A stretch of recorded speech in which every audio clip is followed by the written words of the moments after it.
if I want to go more in depth about the dispersion forces, I'm going to say that dispersion forces are subject to size and molar mass of the compound. Okay, size and molar mass of the compound. Okay, let's list them. Okay, so the size of molecule and size of the molecule and also shape of the molecule will affect the dispersion. Okay, so here are some examples. Okay, so we have CH3, CH2, CH3 versus CH3, CH2, CH2, and then CH3. Okay, I'm going to say dispersion force subject to size or molar mass. Okay, and so here, example that I mentioned. Okay, I have one that is the molar mass for it is going to be 36 plus 8. That's going to be 44. So the molar mass, okay, for C3H8 around 44. Okay, molar mass for C4H10. Okay, so we have 40. Okay, we have 12 multiply 4. That's going to be 48. 48 plus 10, 58. Around 58 gram per mole. Okay, so I'm going to say boiling temperature. Okay, so boiling temperature for C4H10 will be higher than boiling temperature of C3H8. Okay, why? Because it has higher dispersion force. Okay, it has higher dispersion force. So I'm going to say the dispersion force for butane is higher than propane. Okay, and that's one. So as the molar mass goes up, dispersion force it will go up, and the boiling temperature it will follow it. Okay, another one. So dispersion force subject to size. Okay, size of the particle, or we can say molar mass. Okay, remember, size, okay, to the right side of the periodic table increases, down in any group, forgive me. Okay, yes, size to the right side of the periodic table, size to the right of the periodic table decreases, down in any group, and increases. Okay, down in any group, it increases. Okay, so for example, we have fluorine, then we have chlorine, and that's going to be, let's say, bromine. So I go fluorine, bromine, chlorine, and bromine. Okay, as you go down, the molar mass is getting bigger. The size also will get bigger. Now, if I take two fluorine and attach them to each other, okay, yes, we will have intermolecular force. We will have, a chemical bond between them, but also we're going to get hydrogen bond. We're going to get dispersion force. Okay, if I just simply copy paste these two and put them close to another one, okay, another one. So I'm going to say, if you look to these two, area that's available for interaction between them, it will be really, really tiny one. Okay, and if I bring, like let's say, if I bring this one really close to it, okay, and zoom on it, this is going to be the one that they are in touch. Like in that area, they are in touch. If you compare it with chlorine, that one got bigger. Okay, next, if you move to bromine, again, it will be bigger. Okay, so as we increase the size, the area or the surface that's available for interaction between two molecules, it goes up. So in that case, we say the dispersion force got stronger. Okay, the dispersion force got stronger. Dispersion force not only subject to the size or molar mass, okay, also is subject to the shape of the molecule. If it's linear, it's better. Okay, linear is better versus like completely spherical. Okay, okay, so linear is better than spherical. And this is one example. Let's say we have this molecule. Okay, so I have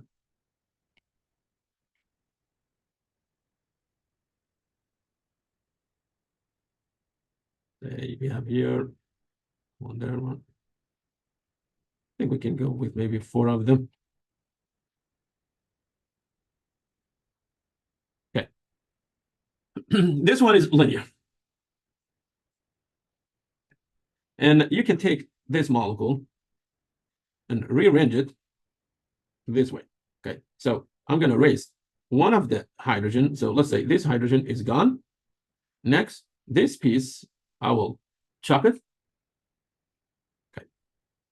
and I will attach it here. Okay, the hydrogen that I cut, I'm gonna put it there. Okay, so now what happened? We got one branch. This is the main chain, and we got one branch here. Okay, remember the main branch used to be that one. Okay, so we're gonna repeat this. Okay, I can do it a couple of times. Okay, I can, like, let's say, put another one, for example, this way. So we had one here. Okay, we can cut this and transfer it there. Okay, so let's cut this one, and we're gonna put it here. Okay, and this time each carbon is gonna have 3 hydrogens. Okay, now what happened? From linear geometry, we started to, shifting to kind of a spherical geometry. The last one, if I draw something around it, I can say it's almost like a spherical object. Okay, well, the first one was completely linear.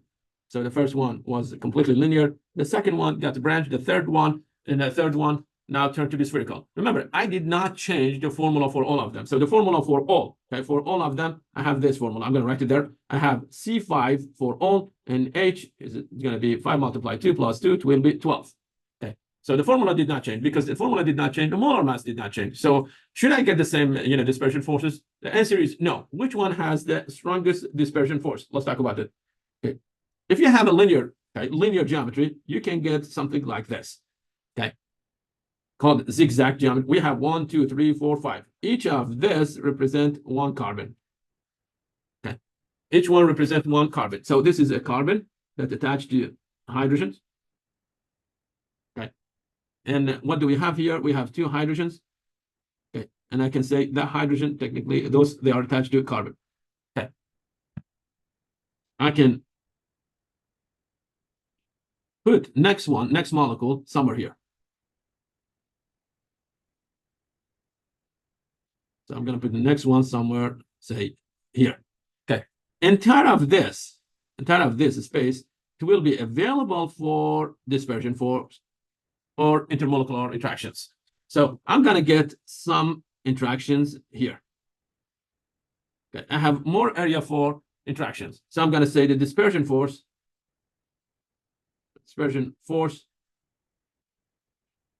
is up, is really high. Okay, if you start making, if you branch this one, branching is going to mess with the packing. Okay? It's not going to be perfect. Okay, and if you turn it to spherical, you're not going to have much space actually, or much like technically area for intermolecular forces or interactions.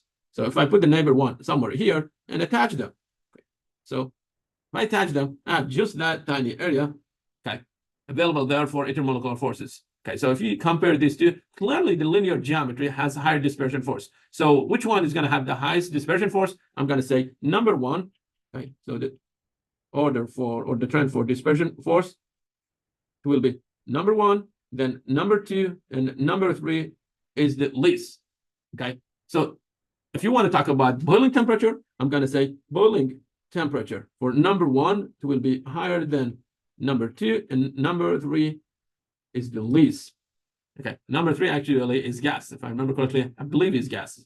Okay, if it's not gas, it's going to have really, really low boiling temperature. That means you can easily boil it. Okay. Yeah, intermolecular forces, we use them. Okay, we use them to technically get a homogeneous mixture, or we use it for the purpose of solubility. Okay, so let me go. Okay, here. Let me go through the slide. So what's the miscibility? If you want to have a homogeneous mixture, okay, you need to check polarity or non-polarity of technically the solvent or the liquid that you are dealing with. If you want to get a homogeneous mixture, you should mix polar with polar, non-polar with non-polar. Otherwise, if you mix a polar with non-polar, you will get a non-miscible mixture. So technically, you will get a heterogeneous mixture. Okay. And whenever we are, trying to clean, like say dirt or anything or grease from our, cloth, we use like soap. And any soap, it has two sides. One is going to be hydrophobic area. The hydrophobic area is non-polar. Okay. And there will be a head, and that head is going to be a polar side. Okay. And why do we do it? Because like most of the greases that we get, like they're coming from like meat or any like food that we eat, it has a big chain, okay, big chain of like non-polar stuff, and the solvent or the liquid that you use is water. Okay, you need to have a soap that is soluble in water. In order to make it soluble in water, we need to have that polar side. Why? Because water is soluble. Okay, water is soluble. Forgive me. Water is a polar solvent. Your soap supposed to be soluble. In order to make the soap soluble, we need to have a polar head. So that's the purpose of the polar head. Next, grease is non-polar. Grease is attached to your to the fabric, your cloth. You want to pull the grease out of the fabric and dissolve it technically in water. And in order to pull the grease, we need to have a non-polar chain on the soap. Okay, and that's the purpose of it. Okay, so like as you see here, we have like a grease or whatever, and then the soap is reaching it from the non-polar area and trying to technically grab the grease. Now that we have the grease, okay, so if the white one, for example, if the black one is the soap and the white one is the grease, okay, it's going to reach it from this tail, which is non-polar. Okay, they will attach it. Now the head is a polar and it will go inside water. And that way we can slowly dissociate actually the grease. And when dissociate the grease, now they turn to a smaller particle. And so the dispersion force between them, it will be less. If it's less, their solubility very soon will be, will be higher in water. Okay. Now, before I end this lecture, I want to talk about the sickle disease. And what's the sickle disease? Okay. So any hemoglobin has 4 core. Okay. So let's say this is our hemoglobin, and it has 4 core. And what do we have there? We have iron, okay, iron that attached to a bunch of nitrogens, okay, and we call them porphyrin, okay. And that's going to create technically the red cell. Okay, red cell is supposed to carry oxygen, and the way it will carry oxygen, it will be attached to this iron, and it can carry it to the cell. Now, somewhere inside inside this complicated protein, we have, imagine we have something like this. So this is a piece of protein, like, let's say, protein that is bented or peptide bented. And okay, in one area, we have this molecule. So I'm going to write structure of any amino acid. Any amino acid, you have a carbon. And one side, you have carbon attached to 2 oxygen. Okay, this one will be the acidic side. Other side, you will have nitrogen with 3 hydrogen. It will have a positive charge, and here we have a negative charge. And how about carbon? Okay, carbon, it has hydrogen, and there is here R. And what's the R? Okay, R, okay, it can be 1 carbon, 1 hydrogen, or other stuff. Like we have a 20 amino acid, I believe. Yeah. And how do we get the 20? We change this R or the alkyl group. Okay, you can say alkyl group. Okay, and again, the R, it keeps changing. It can be CH3, it can be just simply like an H, or say ethyl, or other groups. Okay, now if you take this, for example, here we have an amino acid. Let's say, okay, we have an amino acid, and that amino acid is this one. Okay, so we have a carbon. Okay, carbon, and then carbon here. Next, we have C attached to O, and then here O. Okay, that one, let's say, okay, let's say here you have COO minus, and then I'm going to say here, that one is, you have NH3. Okay, let me attach this one there. So say this one here is attached there.